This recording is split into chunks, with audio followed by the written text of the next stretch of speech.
ये कहानी है शिमला के एक पुराने कॉटेज की, जहां कुछ साल पहले एक लेखक रहने आया था। नाम था अरविंद। वो अकेला रहना चाहता था ताकि शांति से लिख सके। उसे वो कॉटेज बहुत पसंद आया, बड़ा लकड़ी का बना हुआ और थोड़ी ऊंचाई पर। लेकिन उस घर में एक कमरा हमेशा बंद रहता था। मालिक ने साफ कहा था, उस कमरे को मत खोलना। ये घर तब तक ठीक रहेगा जब तक तुम उसकी सीमा नहीं लांघते।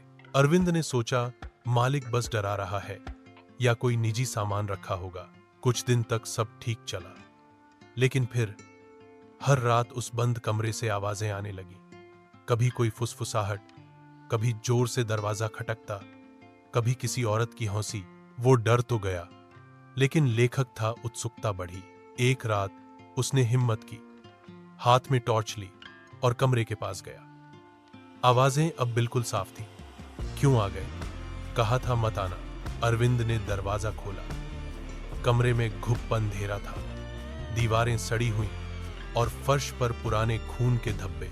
टॉर्च की रोशनी में उसने देखा, कमरे के कोने में एक शीशा रखा था और उसमें उसकी परछाई नहीं थी, बल्कि वहां एक और चेहरा दिख रहा था, काला, जला हुआ और उसकी तरफ घूरता हुआ। तभी कमरे का दरवाजा अपने आप बंद हो गया और तब से अरविंद कभी बाहर नहीं निकला।